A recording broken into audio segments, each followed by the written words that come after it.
Hello students and hello world. Welcome to the world's greatest game show. It's Gacha time! In learning, we got you.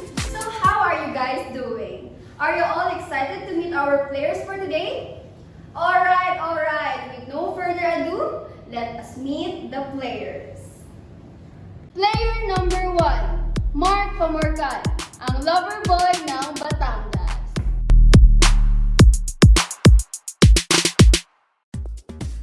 Player number 2, Crystal Dumas, ang sexy girl ng Silang Cavite.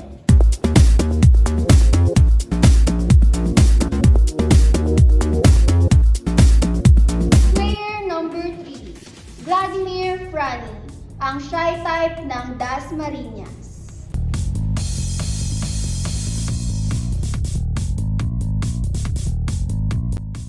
Player number 4, Kyla Ravalo, ang cutie pie ng Pasay.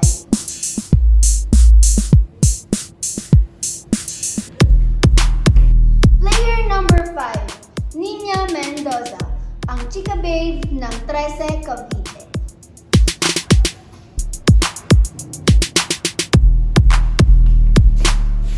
Now that we have introduced the players, let us proceed to our game. Audience and online viewers, let us give them a round of applause.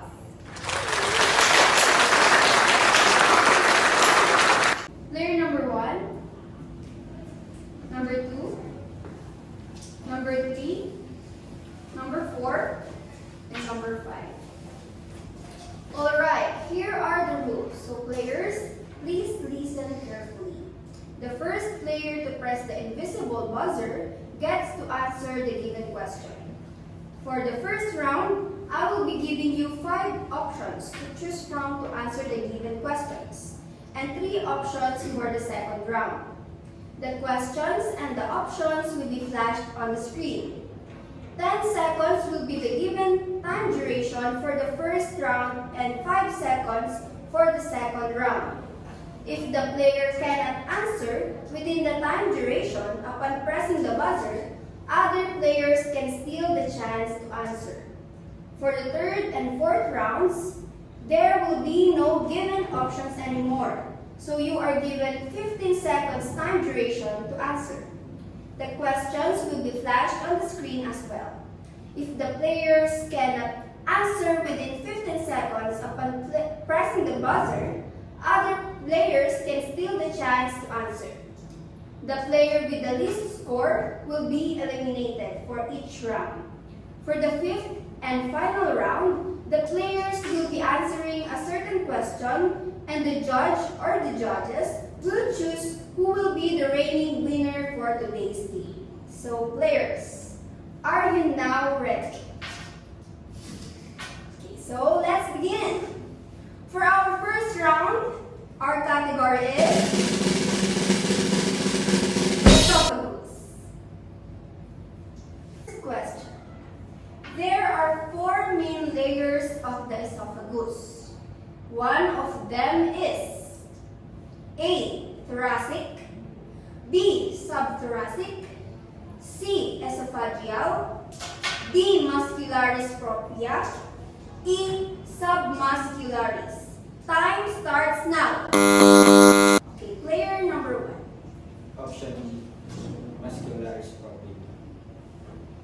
Your answer is letter D, muscularis propria. And that is correct. A layer of esophagus consists of 4 layers. These are the mucosa, submucosa, muscularis propria, and adventitia or serosa. Question number 2.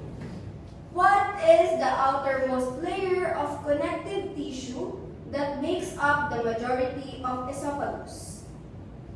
A. Adventitia, B. Mucosa, C. Submucosa, D. Muscularis, and E. Lymphocytes. Adventitia. Okay. Layer number 2, your answer is correct. Adventitia is external fibrosal layers that covers the esophagus, connecting it with neighboring structure. It is composed of loose connective tissue and contains small vessels, lymphatic channel, and nerve fibers. Question number 3. What type of sphincter serves as the passage of food located where the esophagus meets the stomach and functions to protect the esophagus from reflux of gastric contents? A. Pyloric sphincter. B. Ileocecal sphincter. C. Internal anal sphincter. D. Upper esophageal sphincter. E. Lower esophageal sphincter. Time starts now. Okay, player number 5. A. Pyloric sphincter. Your answer is option A, which is wrong. So other players can see the answer.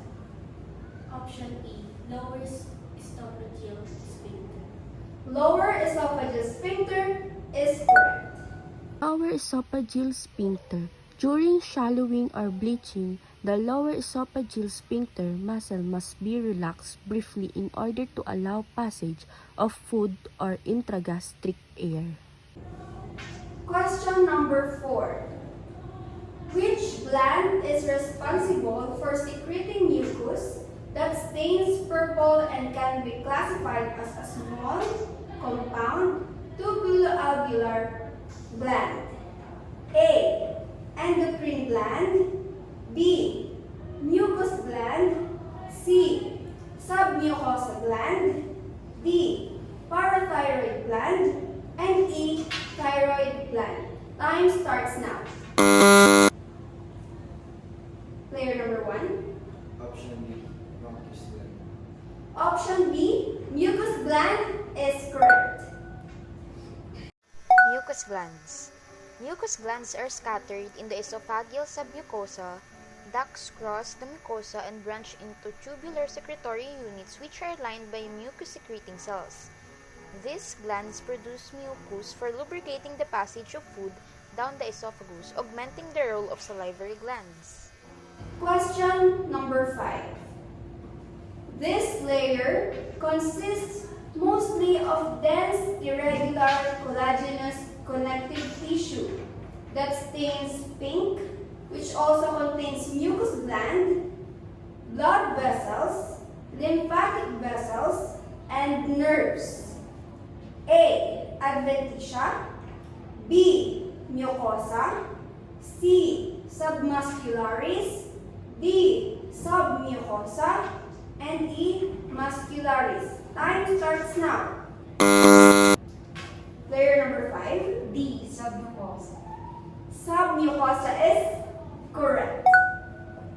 The submucosa is highly vascular and contains loose connective tissue as well as lymphocytes, plasma cells, nerve cells, vascular network, and mucus glands.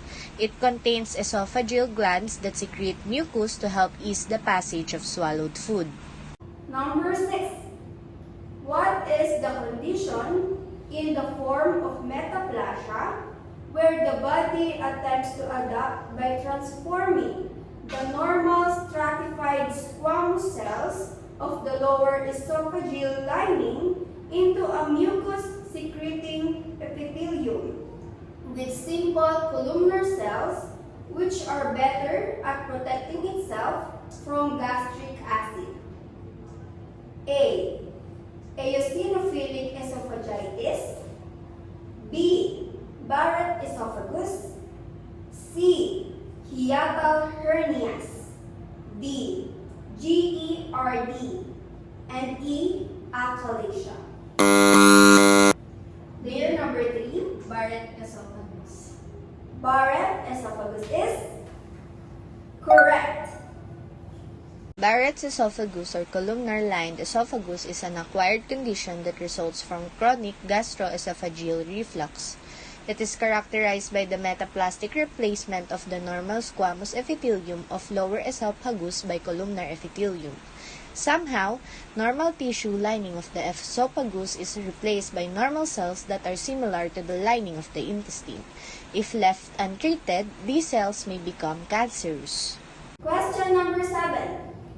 This layer of mucosa of esophagus has the most significance, and it can be described as a thick layer that lines the lumen of esophagus and consists of stratified squamous non-keratinized cells. A. Lamina propria. B. Subserosa. C. Muscularis mucosa. D. Epithelium. E. Muscularis propria. Option D, epithelium.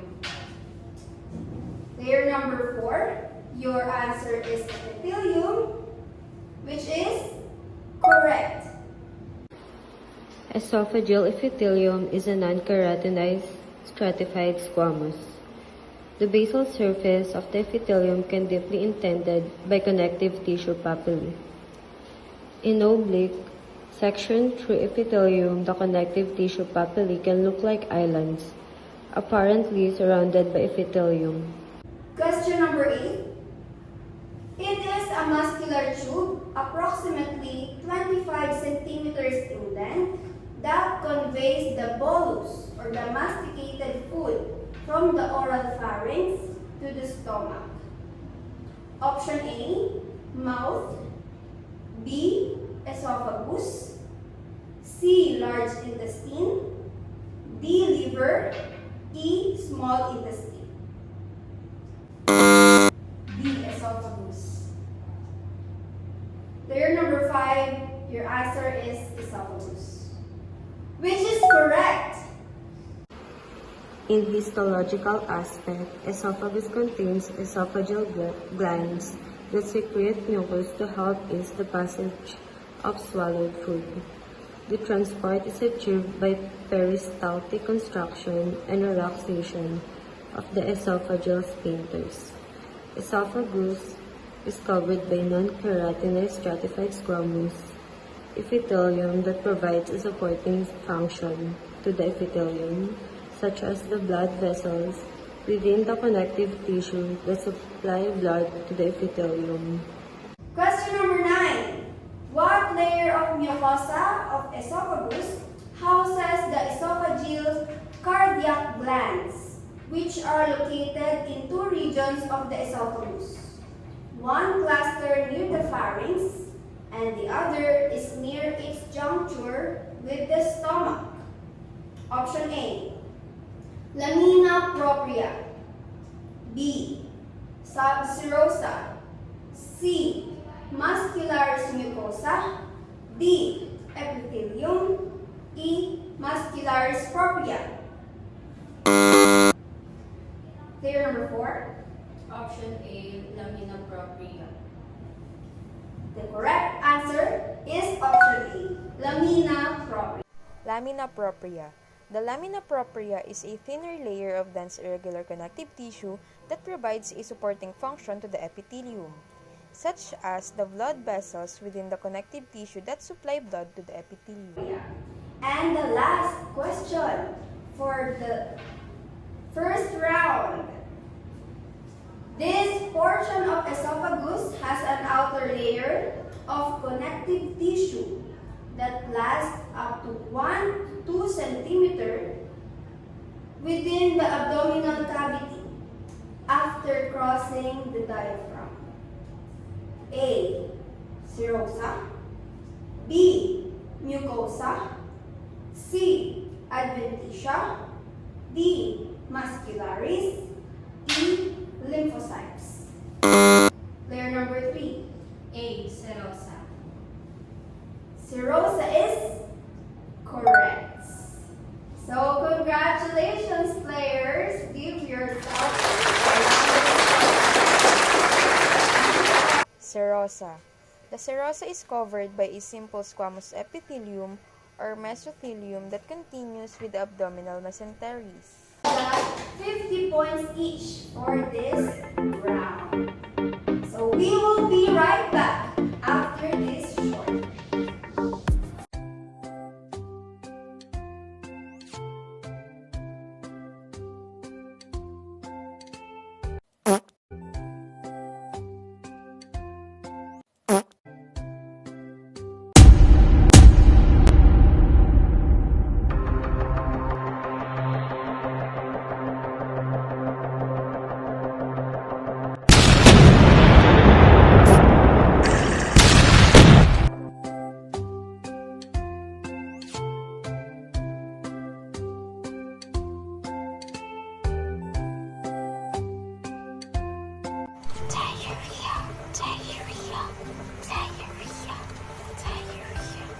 Diarrhea. You are having a diarrhea. Diarrhea is an example of gastrointestinal disease. Gastrointestinal diseases affect the gastrointestinal tract from the mouth to the anus. Many factors may upset your GI tract and its motility, such as eating a diet low in fiber, not getting enough exercise, eating large amounts of dairy products, stress, or taking certain medicines. Diarrhea occurs when the contents in your digestive system move so quickly through the digestive system that the intestines don't have enough time to absorb the fluids, or when the digestive system produces extra fluid. The result is stools that contain excess fluids, making them loose and watery. To stop diarrhea, I introduce loperamide. Loperamide is a medicine to treat diarrhea. It can help with the short-term diarrhea or irritable bowel syndrome, or also called as IBS. Loperamide is also used for recurring or longer-lasting diarrhea from bowel conditions such as Crohn's disease, ulcerative colitis, and short bowel syndrome. No more smelly moments, no more diarrhea. Loperamide. And now we're back. It's gotcha time. Let us now proceed to our second round with the category of gastrointestinal tract.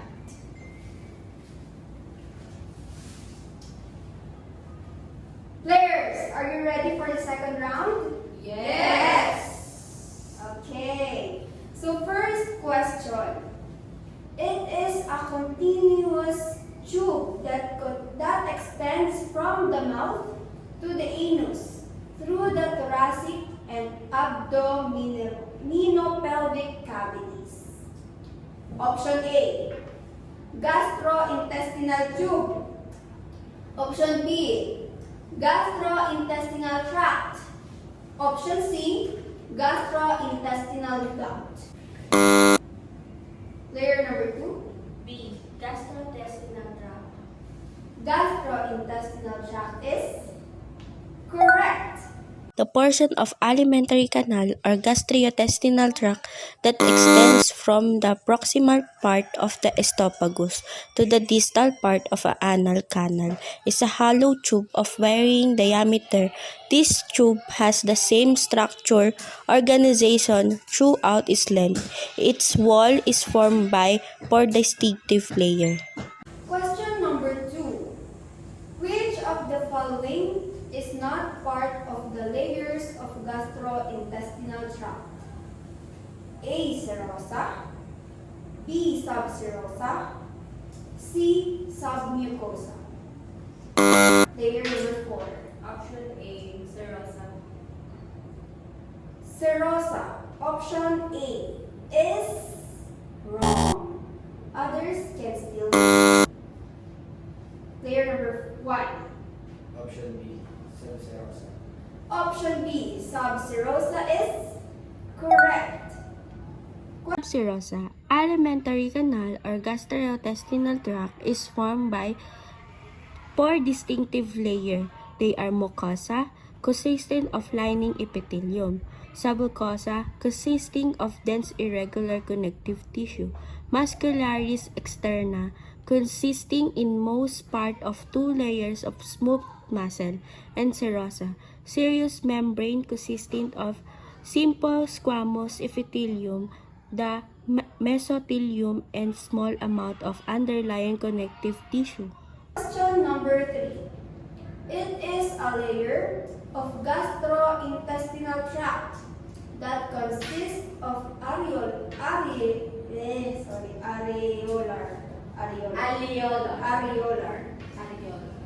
Question number 3. It is a layer of gastrointestinal tract that consists of areolar connective tissue that binds the mucosa to the muscularis. A. Submucosa, B. Mucosa, C. Muscularis propria. Layer 1. Option A, Submucosa. Option A, submucosa is correct. Submucosa. The submucosa contains the large blood vessels that send branches to the mucosa, muscularis external, and serosa. Question number 4. It is a fixed muscular tube that delivers food and liquid from the pharynx to the stomach. A. Esophagus, B. Pharynx, C. Intestines. Layer number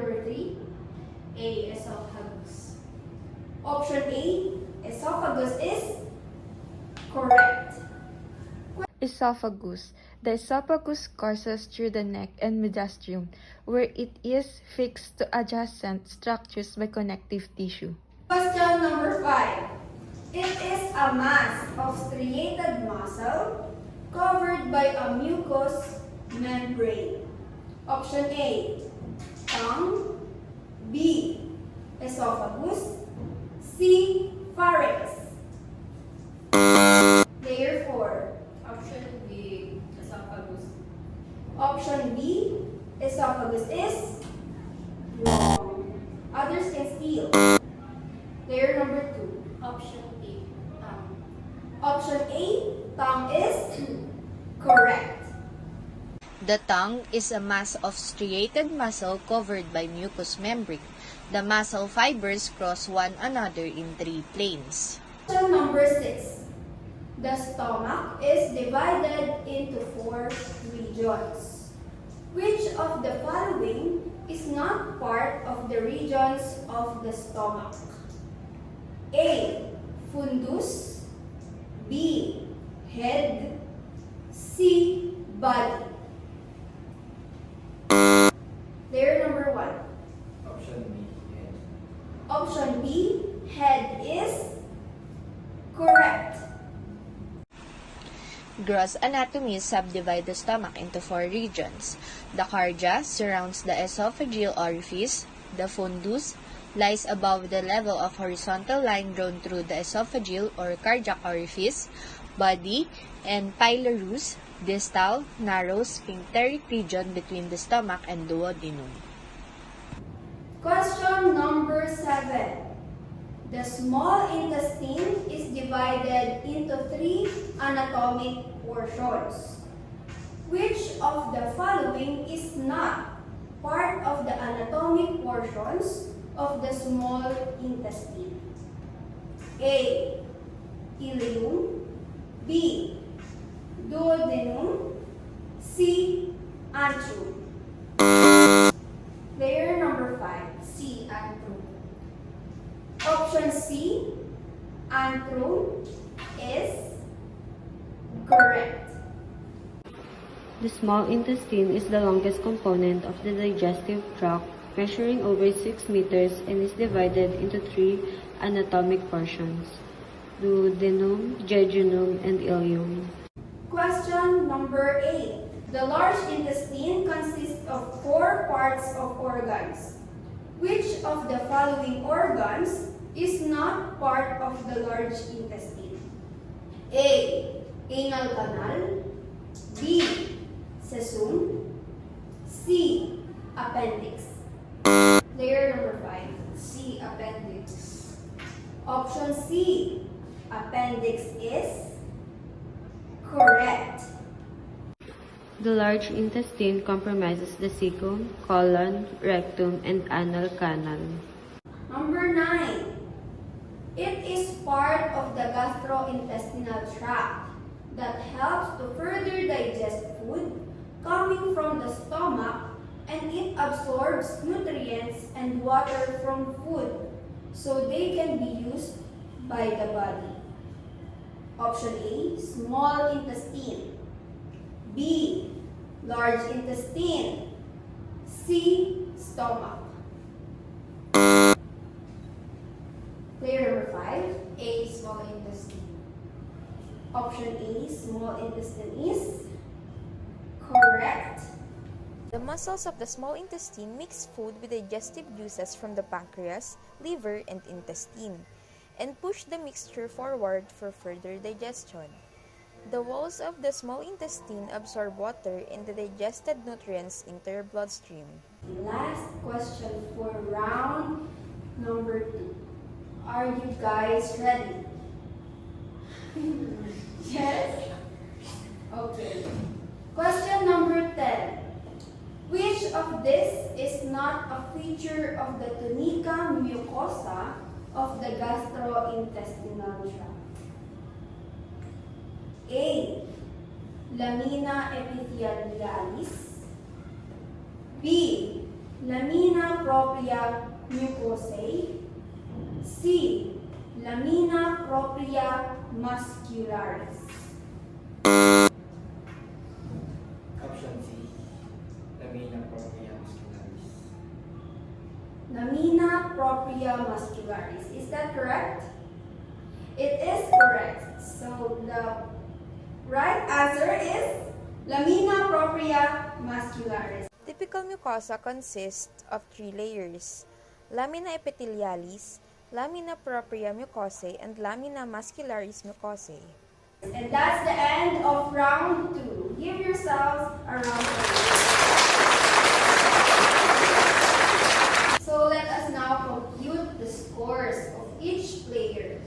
So for round 2, mark player number 1 got 200 points.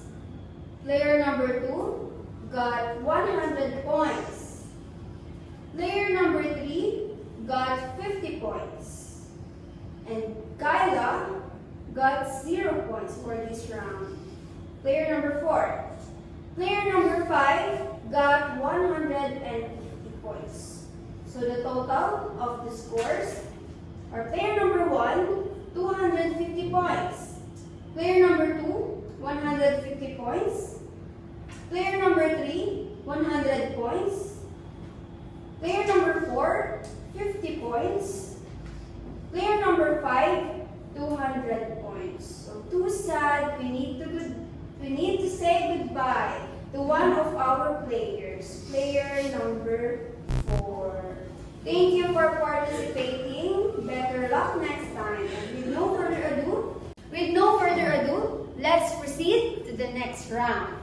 So do you have any guesses what category it will be for the third round? Okay, I can hear so many guesses, but the category is pancreas.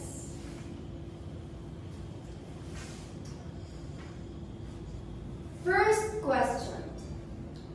What type of epithelial tissue is found in the pancreas?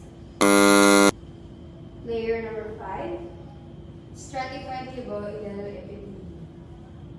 Stratified cuboidal epithelium is correct.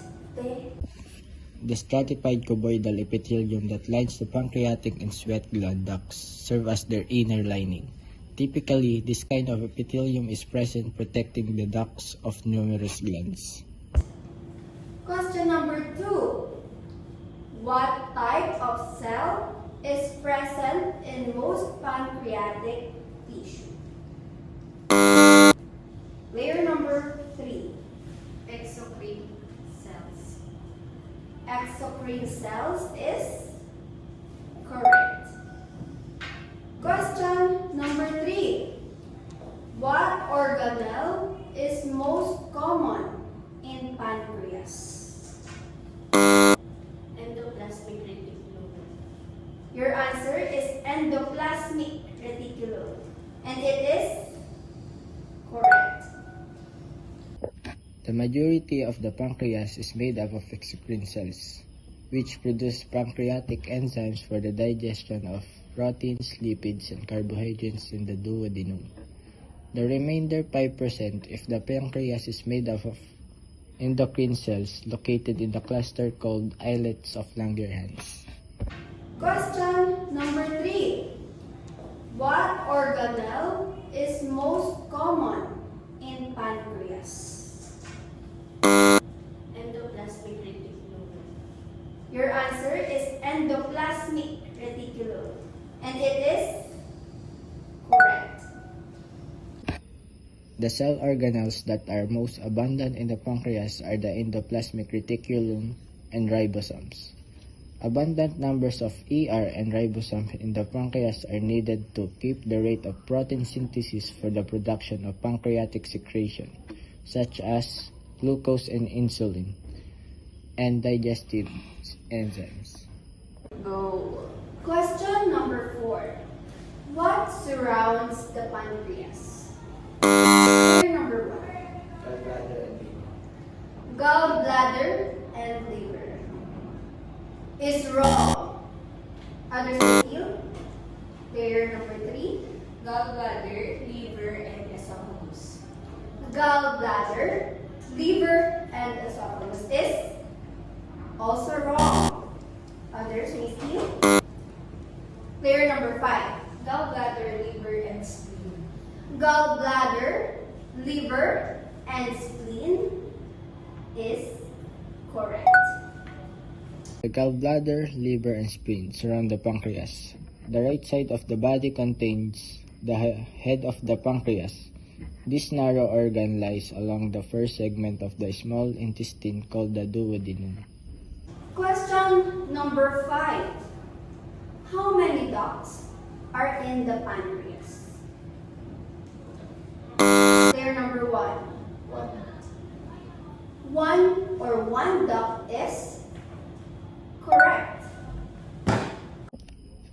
Most people have just one pancreatic duct. However, some have an additional accessory pancreatic duct, also called the duct of Santorini. Question number 6. What is the most histological type of pancreatic cancer? Player number 1. Ductal carcinoma. Ductal carcinoma or ductal carcinoma is correct. It is the most common type of pancreatic cancer, accounting for more than 90% of pancreatic cancer diagnoses. This cancer occurs in the lining of the ducts in the pancreas. It's also possible for adenocarcinoma to develop from the cell that create pancreatic enzymes. Question number 7. What is the most important secretion of the pancreas? Player number 5. Insulin. Insulin is correct. This hormone is made in cells of the pancreas known as beta cells. Beta cells make up about 75% of the pancreatic hormone cells. Insulin is the hormone that helps your body use sugar for energy. Question number 8. What is the other name of pancreas gland? Player number 3. Mixed gland. Mixed gland is correct. Question number 9. The most vital part of the pancreas are? Player number 3. Islet cells. Islet cell or islet cells is correct. The endocrine component of the pancreas consists of islet cells that create and release important hormones directly into the bloodstream. Two of the main pancreatic hormones are insulin, which acts to lower blood sugar, and glucagon, which acts to raise blood sugar. Question number 10. What represents the active ingredient of the pancreatic fluid? Player number 5. Pancreatic enzymes. Pancreatic enzymes is correct. They are produced, stored, and secreted by acinar cells. Pancreatic enzymes are extremely potent and can digest any type of macromolecule. Hence, they are secreted in the aforementioned inactive forms. So we are done with round 3. Give yourselves a round of applause.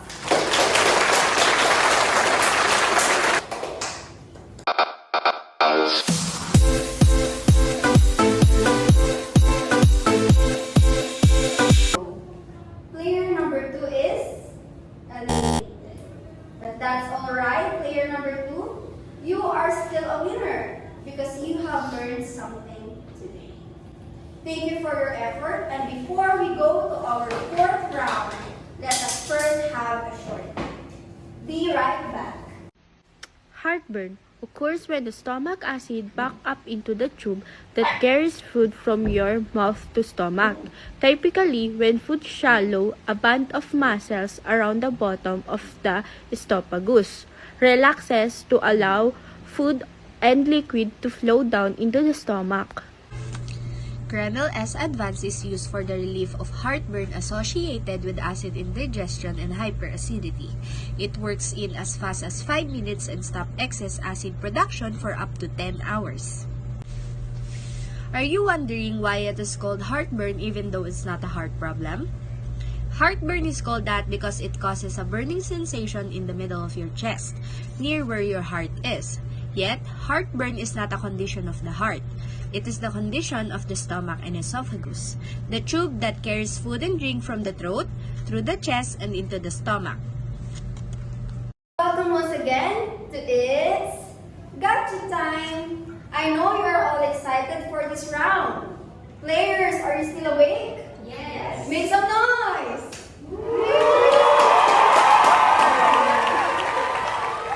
To our audience and online viewers, make some noise!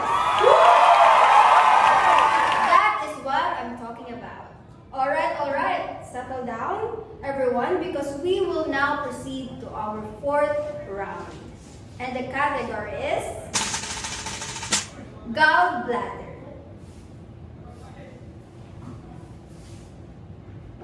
First question. The mucous membrane of the gallbladder is lined by what type of epithelium? Player number 3. Simple columnar epithelium. Simple columnar epithelium is correct. The simple columnar epithelium lining the cavity of the gallbladder is highly specialized for active transport of water. Question number 2. What is the gallbladder covered by? Player number 5. Serosa. Serosa is correct. Serosa is a thick layer that covers the outer gallbladder and is continuous with peritoneum which lines the abdominal cavity. Question. The inflammation of the gallbladder is called player number 1. Cholecystitis. Your answer is cholecystitis. And it is correct. Cholecystitis is a redness and swelling inflammation of the gallbladder. It happens when bile becomes trapped and builds up in the gallbladder. Question number 4. What is the shape of the gallbladder? Player number 5. Ear shape. Pear shape is correct. The gallbladder is a small pear-shaped organ that is stuck under the liver. Fifth question.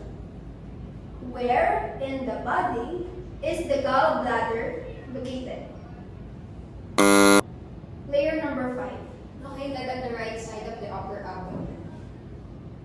The gallbladder is located on the right side of the upper abdomen is correct. As you can see on the picture, the gallbladder is located on the right side of the upper abdomen. Question number 6. The gallbladder's function is to player number 3. Store bile. Store bile is correct. About 50% of the bile produced by the liver is first stored in the gallbladder. Then, when food is eaten, the gallbladder contracts and releases stored bile into the duodenum to help break down the fats. Question number 7. Small, round, densely stained nuclei within the lumen are called the player number 1. Lymphocytes. Lymphocyte or lymphocytes is correct. Lymphocytes are a type of white blood cell that is of fundamental importance in the immune system because lymphocytes are the cells that determine the specificity of the immune response to infectious microorganisms and other foreign substances. Question number 8. It is another term for gallbladder removal. Player number 5. Cholecystectomy. Cholecystectomy is correct. Gallbladder removal is an operation to take out the gallbladder. It's a common treatment for gallstones. Sometimes gallstones don't cause symptoms, or a person may have abdominal pain or vomiting. A person can live a healthy life without a gallbladder. What is the most common condition affecting the urinary bladder? Player number 1. Gallstone. Gallstone or gallstones is correct. Gallstones. Gallstones are hardened collections of bile materials that develop in your gallbladder. Last question for round 4. Beneath the epithelium and its underlying connective tissue, the wall of the urinary bladder contains blank. Player number 1. Smooth muscle. Smooth muscle or smooth muscles is correct. Smooth muscle. The smooth muscle in the urinary bladder is usually described as being arranged as an inner longitudinal layer, a middle circular layer, and an outer longitudinal layer. As in most distensible hollow viscera that empty their contents through a narrow aperture, the smooth muscle in the wall of the urinary bladder is less regularly arranged than the description indicates, allowing it for contraction to reduce the volume relatively evenly throughout the bladder. So we are done with round 4. Give yourselves a round of applause again.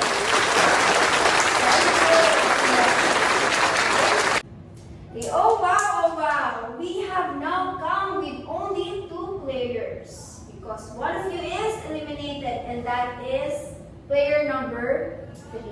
So I'm so sorry, but congratulations anyway. Thank you for your participation and let us first interview our players. How are you two feeling? I'm okay, fine. Whoa! And you, player number 5? I'm very nervous. Very nervous. But congratulations, players. So I know you both are now excited to see who will be winning. But first, let us have a short break. And it's gotcha time. We'll be right back. Tips to keep your gallbladder healthy. Number 1. Consume fiber. One should eat fiber-rich food, which lowers your bad cholesterol, that further protects your heart and helps keep gallstones at bay. Fiber flushes bile from your body. Number 2. Exercise. It is essential to exercise daily. Did you know that regular physical activity can help you to stay healthy? It allows you to burn calories, boost mood, and protects the gallbladder.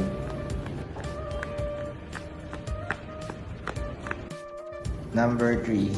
Maintain healthy weight. Being overweight or obese can lead to gallstones. Being obese makes one fall prey to gallstone disease.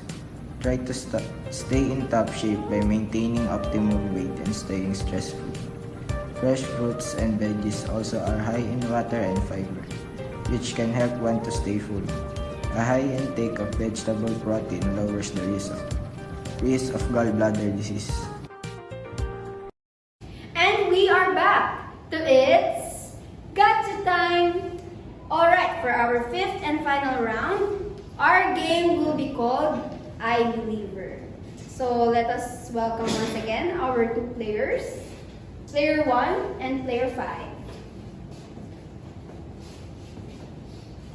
So we have prepared a question here and you have to answer it with an I Believer line at your first statement.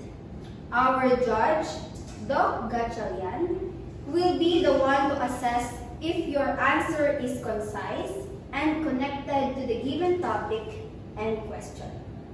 She will also be the one to decide who will be the winner for this round. So players, are you ready? Yes. I can see the fire in your eyes. This round will be so intense. Okay, so first, player number 5, please go this way. And Okay, so the category is liver. So how are you feeling? Do you believe that you will win this round? Yes. Oh, yes. Okay. For your question, as a current general histology and embryology student and aiming dentist in the future, is there a connection between liver failure or problems and oral diseases? And how would you explain this to your future patients? You can now start to answer. I believe that the causes of oral disease could somehow affect the liver as well and might lead to failure. I would explain to my future patients that there are researchers found that people with kidney failure have changes in gut and salivary microbiota, or the bacteria that populate the gastrointestinal tract and mouth, which can lead to gum disease and higher risk of cirrhosis-related complications. For instance, the carbonation in beer can quickly turn to carbonic acid in your mouth, which wears away at your teeth's enamel. Over time, as you drink more acidic beverages like beer, your teeth can face a serious threat of enamel loss, which can lead to dental problems like tooth sensitivity and cavities. And that's all. Thank you. So thank you so much for your wonderful answer, player number 1. You can now proceed. Let's call player number 5. Welcome, player number 5. How are you feeling? I'm so nervous. She's nervous, but she looks pretty nervous. Pretty nervous. So, this is your question, rather. As a current general histology and embryology student and aiming dentist in the future, is there a connection between liver failure or problems and oral diseases? And how would you explain this to your future patients? You can now answer. I believe that there's a connection between the two, like oral manifestations such as leeches, flanus, ulcers, xerostomia, erosion, and tongue abnormalities, and seem to be particularly prevalent among patients with chronic liver diseases. And I'll explain to this to my future patients that our aim was to determine the dental status in patients with chronic liver diseases, knowing that the liver transplant will be a life choice. That's why we need to take care of our oral health, because it is connected to many important parts of the body. And I thank you. Thank you, player number 5. You can now go there. So wonderful answers. Seems like you really learned something in your general histology and embryology class. While our judge is still deciding who our winner will be, let us first see how our online viewers answered our It's Gotcha Time online questions from our last episode.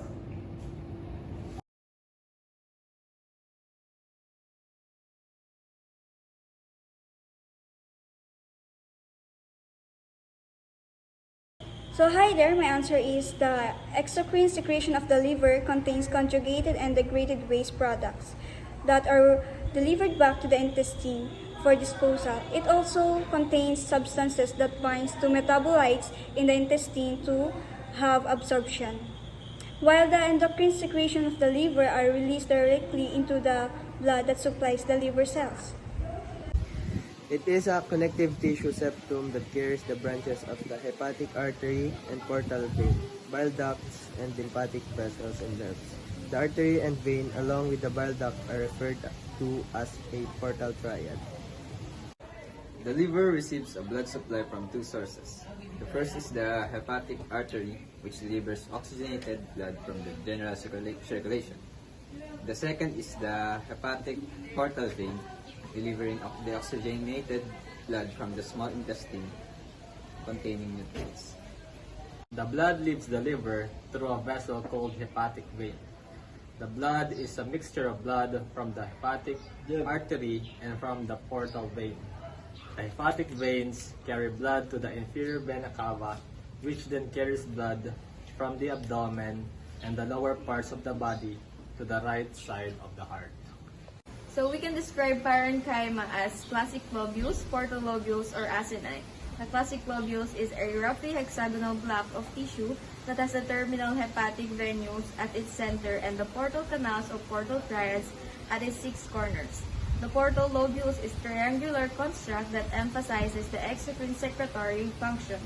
The liver acinus provides the best correlation among blood perfusion, metabolic activity, and liver pathology. The acinus is a small diamond or lozenge-shaped mass of tissue that has its axis the fine branches of the portal triads that lie along the border of 2 classic lobules and at its long axis a line drawn between the 2 central veins. Endocrine secretions include albumin, non-immune alpha and beta globulins, prothrombin, and glycoproteins including fibronectin. Glucose released from stored glycogen and triiodothyronine, the more active deiodination product of thyroxine, are also released into the blood. Lobules have limitations and they are defined in part by the portal canal. In other directions, the plates of the lobule do not appear to have a limit. One can estimate the dimensions of the lobule. However, by approximating a circle with a central vein as its center and incorporating those plates that exhibit a radial arrangement up to the point where a portal canal is present. If the lobule has been cross-sectioned, the radial limit is set by the location of one or more of the portal canals.